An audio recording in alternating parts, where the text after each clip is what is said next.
بيان الإسلام والإيمان والإحسان.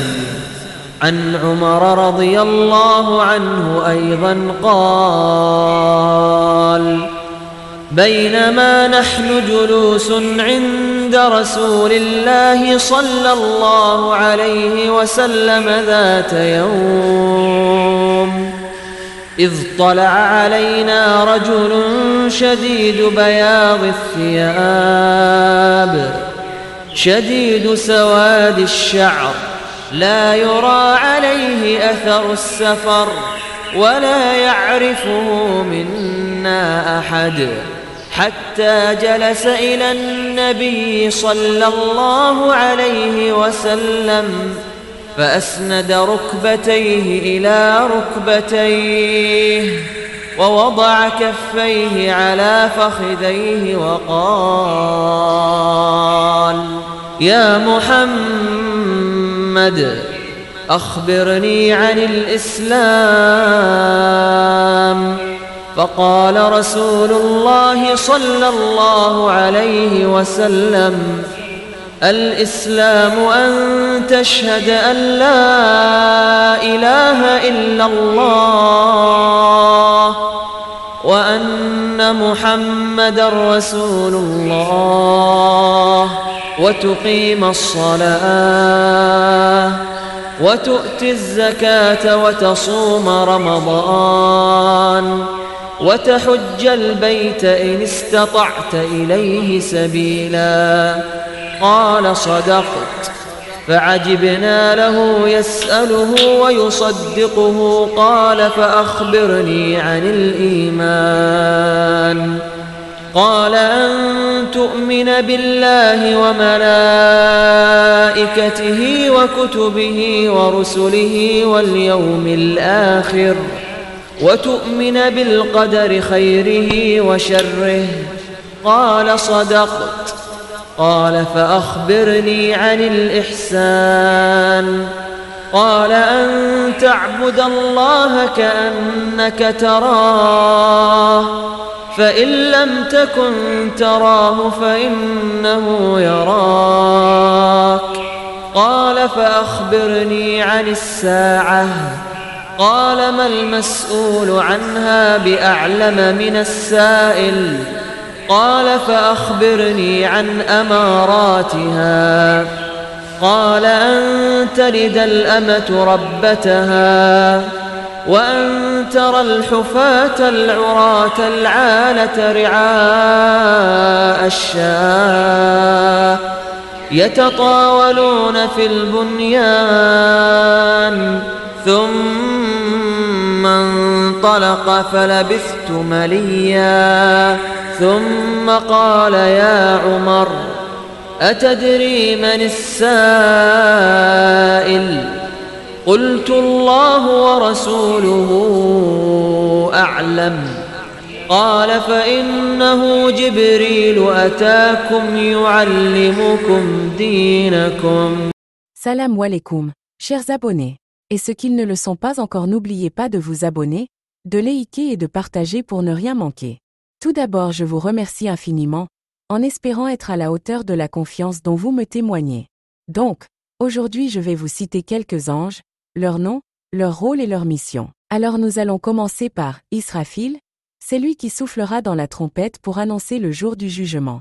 Sa mission est de déclencher la fin du monde, marquant le début de la résurrection. Azaël, l'ange de la mort, qui est chargé de prendre les âmes au moment où Allah l'a décidé. Il accomplit cette mission avec justice et compassion, bien que ce nom ne soit pas mentionné dans le Coran. Malik, gardien de l'enfer qui veille sur les tourments des damnés en enfer. Que Dieu nous préserve de l'enfer et ses flammes ardentes. C'est l'ange qui ne sourit jamais, vu son rôle et sa mission, je le comprends. Ridouan, gardien du paradis qui protège et gère les portes du paradis. Que Dieu nous ouvre toutes ces portes, ils sont 8. Munkar et Nakir, ange du jugement dans la tombe qui interroge les âmes des défunts dans leur tombe sur leur foi et leurs actions terrestres. Que Dieu nous protège de la souffrance de la tombe. Il pose principalement 3 questions essentielles. Qui est ton Seigneur? Quelle est ta religion? Qui est ton prophète? Bon, ce qui ne répond pas à ces 3 questions, c'est que il est le plus misérable des misérables. Haru et Maru, anges envoyés pour tester les hommes, ils enseignent la magie à Babylone pour éprouver la foi des gens, sous condition de ne pas l'utiliser à des fins mauvaises, comme certains le font même de nos jours, que Dieu nous éloigne des malfaisants. Les anges gardiens, ils sont présents avec chaque être humain, qui veille sur nous. Nous demandons à Dieu de nous protéger. Les 2 anges gardiens ou les scribes. Rakib, il écrit toutes les actions bonnes des individus, notant leurs actes vertueux et leurs bonnes intentions. S'il a besoin de ma plume, je le lui prêterai. Atid, l'ange de la mauvaise action qui écrit toutes les actions mauvaises des individus, notant leurs péchés et leurs manquements. Et bien sur les porteurs du trône, ces anges immenses soutiennent le trône d'Allah et le glorifient constamment. Gloire au maître de l'univers. Je ne sais pas mais j'adore prononcer cette phrase et vous? Les 2 anges Mubashir et Bashir sont des porteurs de bonnes nouvelles aux croyants, comme des récompenses ou des bénédictions à venir. En tous de l'espoir Seigneur. En attend la bonne nouvelle et pitié de notre âme. Michael est chargé par Allah de distribuer les ressources terrestres comme la pluie d'une pluie bénéfique sans déluge bien sûr, la nourriture, et la prospérité. Il joue un rôle dans la gestion des bienfaits et de la miséricorde divine sur terre. Comme d'autres anges, il est un protecteur des croyants, aidant les musulmans dans leur vie quotidienne par la volonté de Dieu. Il est souvent décrit comme étant proche de Dieu et parmi les anges les plus élevés, en compagnie de Gabriel. Surat al-Baqarah verset 98 dit « Quiconque est ennemi d'Allah, de ses anges, de ses messagers, de Jibril, Gabriel, et de Michael. Allah sera son ennemi, car Allah est l'ennemi des infidèles. » Gabriel. Ce nom me dit quelque chose. Revenons à notre ange bien-aimé dont il est question. Ce hadith nous parle d'un ange qui est connu pour avoir transmis la révélation divine au prophète Mohammed, paix et bénédiction sur lui, messager principal entre Dieu et ses prophètes. Dieu est ma force signifie en hébreu Gabriel, Gavriel. Il est appelé aussi Saint-Esprit en raison de sa pureté et de son rôle dans la transmission du message sacré. Est l'un des archanges les plus importants et l'un des messagers de Dieu. Il est considéré comme l'ange de la révélation, servant de messager divin. Il est comme un être magnifique et lumineux. Il aurait 600 ailes couvrant l'horizon. Dans le christianisme, il est l'ange qui annonce à Marie la naissance miraculeuse de Jésus. Paix sur lui.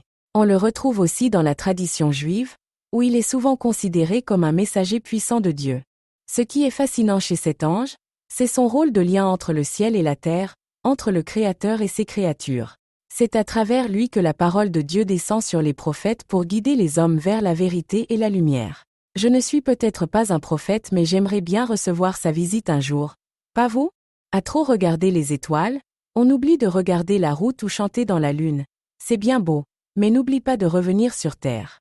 Souvent, mon professeur me disait ces mots quand il me voyait absente d'esprit. Et en vérité, il avait raison. Je vous laisse avec l'explication de ce hadith du Cheikh l'imam An-Nawawi. Que la paix soit avec vous. Et notre dernière invocation est louange à Allah, Seigneur des mondes.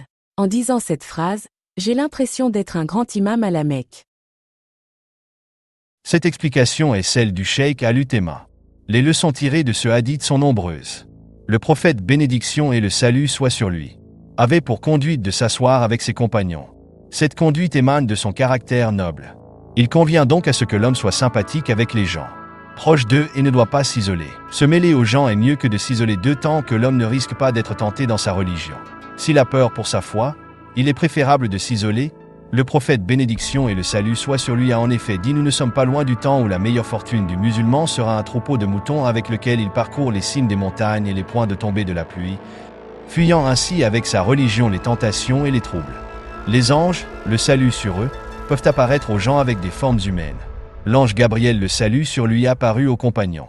Avec la description citée dans le hadith, un homme qui a les cheveux très noirs, des habits très blancs, ne faisant montrer aucun signe qui suppose qu'il a fait un long voyage et personne d'entre les compagnons ne le connaît. La bonne attitude que doit prendre le disciple face au maître, Gabriel, le salut sur lui. C'est en effet assis en face du prophète, bénédiction et le salut soit sur lui, d'une manière décente qui montre qu'il est attentif à ce qu'il va lui dire. Et il est permis d'appeler le prophète par son nom, car l'ange Gabriel l'a appelé ainsi. Ô Muhammad, or il se peut que cela ait lieu avant qu'Allah ne l'interdise dans ses paroles, ne traitez pas l'appel du messager parmi vous comme un appel que vous vous faites les uns aux autres. En Nour, la lumière, sourate 24, verset 63. Selon l'une des exégèses, et il se peut aussi que cela soit l'habitude des Bédouins qui, à chaque fois qu'ils viennent voir le prophète, l'appellent par son nom. Cette exégèse est la plus proche de la vérité. Quant à la première, elle a besoin de la confirmation de l'ordre chronologique des faits. Il est permis de poser à quelqu'un la question dont on connaît la réponse dans le but d'apprendre à celui qui ne sait pas. L'ange Gabriel connaissait bien les réponses, car il disait pour chaque réponse « tu as dit la vérité ». Le causateur a le même statut que l'auteur quand l'acte se fonde sur la cause. Le prophète bénédiction et le salut soient sur lui a en effet dit, c'est l'ange Gabriel. Il est venu vous apprendre votre religion alors que c'est lui qui était l'enseignant, mais puisque l'ange Gabriel était la cause de l'apprentissage par les questions qu'il posait, l'envoyé d'Allah a considéré que c'était lui l'enseignant. Le hadith montre que l'islam possède 5 piliers. Le prophète, bénédiction et le salut soient sur lui, a répondu ainsi en disant l'islam c'est que tu témoignes qu'il n'est pas de Dieu digne d'adoration autre qu'Allah et que Muhammad est son envoyé. Tu accomplisses la prière, que tu donnes l'aumône zakat, que tu jeûnes le ramadan et que tu fasses le pèlerinage de la maison de Dieu, la Mecque, si tu en as la possibilité. L'homme doit témoigner par sa langue et avoir une conviction ferme dans son cœur qu'il n'est de Dieu digne d'adoration si ce n'est Allah. Ce qui signifie que nul n'est en droit d'être adoré qu'Allah. Ainsi, à l'homme de témoigner par sa langue, conviction par le cœur, que nul n'est en droit d'être adoré parmi les créatures, ni prophètes, ni saints, ni hommes vertueux, ni arbres, ni pierres, sauf Allah, et tout ce qui est adoré en dehors de lui est faux, conformément à ce qu'il dit, et cela du fait qu'Allah c'est le vrai, que ce que vous invoquez en sa place, c'est le faux. Allah est le sublime, le grand. La sourate, le pèlerinage, 22, verset 62. Cette religion ne s'accomplit qu'en témoignant que Muhammad est l'envoyé d'Allah, il est Muhammad le fils de Abd Allah le Hachémi. Celui qui désire connaître davantage ce noble envoyé, qu'il lise le Coran et ce qu'il peut faire aisément de la Sunna et des livres d'histoire. L'envoyé d'Allah a réuni les 2 témoignages, Dieu est unique et Muhammad est son messager, dans un seul pilier. En effet, l'adoration ne s'accomplit que par 2 choses, la consécration qu'englobe le témoignage, la ilaha illallah. La conformité à l'envoyé d'Allah qu'englobe le témoignage. Mohammed est messager de Dieu. C'est pour cela que le prophète, bénédiction et le salut sur lui, les a considérés comme un seul pilier dans le hadith rapporté par Ibn Omar, en disant l'islam est bâti sur 5 principes, le témoignage qu'il n'y a de Dieu digne d'adoration qu'Allah et que Muhammad est l'envoyé d'Allah, l'accomplissement de la prière, l'acquittement de l'aumône légale, etc. L'islam d'un serviteur ne s'accomplit que par l'accomplissement de la prière, accomplissement qui consiste à l'exécuter convenablement et conformément à la loi. On distingue 2 sortes d'accomplissement, un accomplissement obligatoire qui consiste à faire le minimum obligatoire. Un accomplissement parfait qui consiste à faire les actes complémentaires selon ce qui est connu dans le Coran, la Sunna et les paroles des docteurs de la loi. L'islam ne s'accomplit que par l'acquittement de l'aumône légale, zakat. C'est un bien qu'on doit obligatoirement prélever des biens qui remplissent les conditions d'imposition de la zakat. Son acquittement consiste à donner à ceux qui la méritent. Ce sont les catégories énumérées par Allah dans la sourate, le repentir. Les aumônes ne doivent revenir qu'aux pauvres et aux indigents, à la rétribution des collecteurs, au ralliement des bonnes volontés, à affranchir des nuques, esclaves, aux accablés de dettes, à la lutte dans la voie d'Allah et aux voyageurs, en détresse. Et Allah est omniscient et sage. Sourate, du repentir. 9 verset 60. Jeûner le ramadan, c'est adorer Allah le Très-Haut par l'abstention de tout ce qui rompt le jeûne, le manger, le boire, l'acte charnel, etc. Depuis l'apparition de l'aube jusqu'au coucher du soleil. Le ramadan est le mois situé entre Chaban et Shawwal. Le pèlerinage vers la maison sacrée, c'est se rendre à la Mecque avec l'intention d'accomplir les rites. Il exige, tel que c'est souligné par le hadith, la capacité, car il comporte dans sa majorité des difficultés, quoique toutes les obligations ont pour condition la capacité. Allah le Très-Haut a en effet dit, craignez Allah autant que vous pouvez. Sourate, la grande perte, 64 verset 16. D'ailleurs, l'une des règles établies par les savants stipule qu'il n'y a pas d'obligation dans le cas d'incapacité et il n'y a pas d'interdiction dans le cas de nécessité. L'intelligence des compagnons qui se sont étonnés de voir celui qui pose les questions confirmer les réponses de celui qui est interrogé, alors qu'à la base celui qui pose des questions ignore les réponses. Or l'ignorant ne peut pas juger les réponses de véridicité ou de mensonge, mais cet étonnement s'est dissipé quand le prophète, bénédiction soit salut sur lui, a dit, c'est l'ange Gabriel. Il est venu vous apprendre votre religion. La foi englobe 6 principes, la foi en Allah, en ses anges, en ses livres, en ses envoyés, en le jour dernier, en le décret dans le bien et dans le mal. La distinction entre la foi et la soumission, l'islam, et ce, quand elles sont citées ensemble, on désignera par islam les actes des membres et parfois les actes du cœur. Pris isolément, chacun des 2 inclut l'autre. En effet, ces paroles divines, j'ai agréé pour vous l'islam comme religion sourate, la table servie, 5 verset 3. Et quiconque désire une religion autre que l'islam ne sera point agréé, et il sera, dans l'au-delà, parmi les perdants. Sourate, la famille d'Imran, 3 versets 85. Englobe la foi et l'islam. Il en va de même pour les paroles suivantes. Du Très-Haut. Allah est avec les croyants. Sourate, le butin, 8 verset 19. Et ces paroles que l'on affranchisse un esclave. Sourate, la discussion, 58 verset 3. Quand l'islam et la foi sont cités ensemble, dans un même hadith ou verset, ils sont expliqués conformément au hadith ci-dessus. La foi en Allah est le plus grand pilier de la foi, c'est pour cela que le prophète, bénédiction et le salut soient sur lui, a dit en premier que tu crois en Allah. La croyance en Allah englobe la croyance en son existence, sa seigneuralité, sa divinité, ses noms et ses attributs. Elle ne se réduit pas à la seule croyance en son existence, mais il faut ces 4 fondements. L'affirmation de l'existence des anges, ils font partie du monde invisible, Allah leur a donné plusieurs descriptions dans El-Coran, de même le prophète dans As-Sunnah. Croire en eux consiste à croire en les noms de ceux que la révélation a précisés. Quant à ceux dont les noms ne sont pas précisés, nous croyons en eux de façon globale. De même nous croyons selon nos connaissances en les actes qu'ils accomplissent qui sont cités dans les sources canoniques. Nous croyons aussi, d'après ce que nous connaissons, en leurs descriptions citées dans les sources canoniques, notamment le fait que le prophète, bénédiction et salut soient sur lui, a vu l'ange Gabriel, le salut soit sur lui.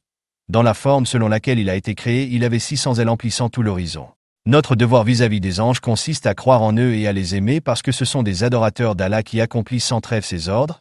Le Très-Haut a dit ceux qui sont auprès de lui, les anges, ne se considèrent pas trop grands pour l'adorer, non plus qu'ils ne s'en lassent. Ils le glorifient nuit et jour et ne s'interrompent point. Sourate, des prophètes, 21 versets 19-20. L'obligation de croire en les livres qu'Allah le Très-Haut a fait descendre sur ses envoyés. Le Très-Haut a dit oui, nous avons envoyé nos envoyés avec les preuves, et fait descendre avec eux le livre et la balance. Sourate, le Fer, 57 verset 25. Nous croyons en effet en tout livre qu'Allah a fait descendre sur ses envoyés, mais nous y croyons de façon globale. Quant aux détails, notons que les livres saints précédents avaient subi des falsifications, des changements et des modifications. Nous ne pouvons désormais pas faire la distinction entre ce qui est vrai et ce qui est faux.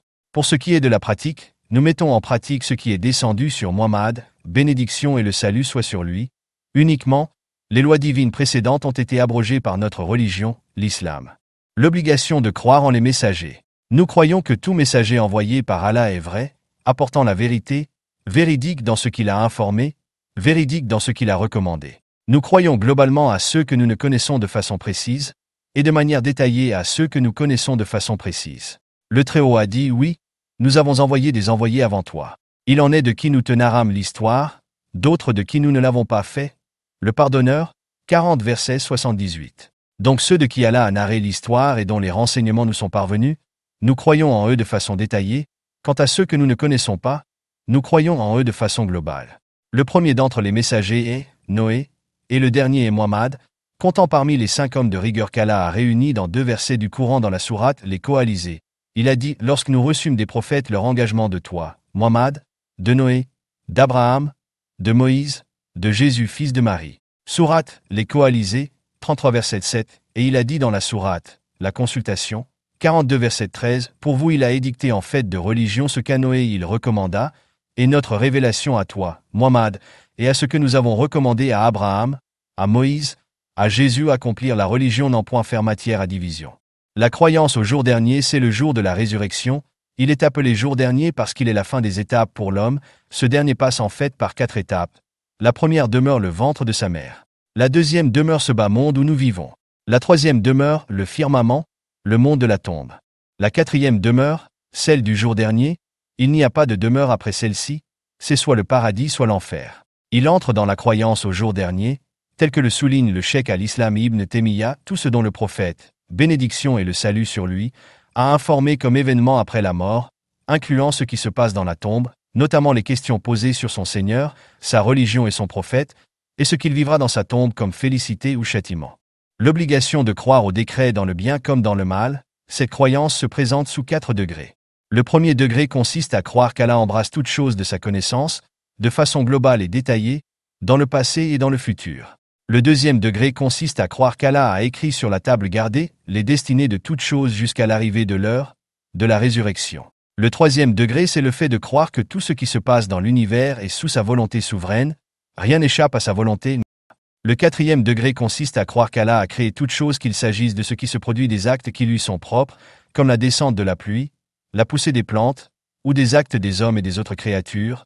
Ces actes-là sont créés par Allah, L'acte fait par l'homme provient de la volonté et de la puissance qui sont des attributs de cet homme-là. Or l'homme lui-même et ses attributs sont créés par Allah, le Très-Haut. Allah a décrété tout ce qui se passera jusqu'au jour de la résurrection, avant de créer les cieux et la terre de 50 000 ans. En effet, ce qui a été décidé qu'il arrivera à l'homme ne saurait manquer, et ce qui n'a pas été décidé à son propos ne saurait l'atteindre. Voilà donc ces 6 piliers de la foi que l'envoyé d'Allah, bénédiction et le salut soient sur lui, a montré. S'il manque un seul pilier, la foi est vaine. Dans le hadith, il y a l'explication du bel agir. Il consiste à ce que le serviteur adore son Seigneur, d'une adoration poussée par l'espoir et l'aspiration comme s'il le voyait, ainsi il aime arriver à lui. Ce degré du bel agir est le plus parfait. S'il n'arrive pas à atteindre ce degré, il passe au deuxième degré qui consiste à adorer Allah d'une adoration poussée par la crainte et la volonté de fuir son châtiment. C'est pour cela que le prophète, bénédiction et salut sur lui, a dit « Si tu ne le vois pas, lui te voit, c'est-à-dire, si tu ne l'adores pas comme si tu le voyais, lui, en tout cas, te voit. » La connaissance de l'heure, de la résurrection, est voilée, nul ne la connaît sauf Allah le loué. Celui qui prétend connaître l'heure est un menteur, même le meilleur des messagers d'entre les anges, Gabriel, et le meilleur messager d'entre les hommes, Muhammad, n'ont pas connaissance de l'heure. Leur présentent des signes avant-coureurs, le Très-Haut a en effet dit « Attendent-ils seulement l'heure, qu'elle survienne ?» Les signes avant-coureurs en sont déjà venus. Sourate Muhammad, le loué, 47 verset 18. Les savants ont subdivisé les signes avant-coureurs de l'heure en 3 parties. Une partie qui est déjà révolue. Une partie qui se renouvelle à chaque fois. Une partie ne surviendra que peu de temps avant l'heure de la résurrection, et c'est celle-ci qui comporte les signes majeurs tels que la descente de Jésus fils de Marie, le salut sur lui, l'apparition du faux Messie et de Gog et Magog, le lever du soleil de son coucher. Le prophète, bénédiction et le salut soient sur lui, a cité comme signe avant-coureur l'esclave qui donnera naissance à une femme riche qui possédera des femmes de la même condition que sa mère, allusion à la grande vitesse par laquelle s'effectue l'abondance de l'argent et de son expansion au milieu des gens. Ce qui appuie cette explication, le passage du hadith qui vient juste après « Et quand tu verras les va-nu-pieds, les déguenillés et les gueux, gardiens de bêtes, rivaliser dans l'élévation des constructions. » La méthode efficace par laquelle le prophète, bénédiction et le salut soient sur lui, a enseigné les compagnons en leur apprenant la science par l'intermédiaire de l'inconnu, Gabriel, et par la méthode des questions-réponses. Cette méthode est très efficace pour la compréhension et la mémorisation. Ce qui pose des questions sur le savoir religieux est considéré comme un enseignant. Ce point a été déjà souligné, mais ce que nous voulons préciser est qu'il convient à ce que l'homme pose des questions aux savants sur ce dont les gens ont besoin même s'il connaît les réponses, pour obtenir la récompense de l'enseignement.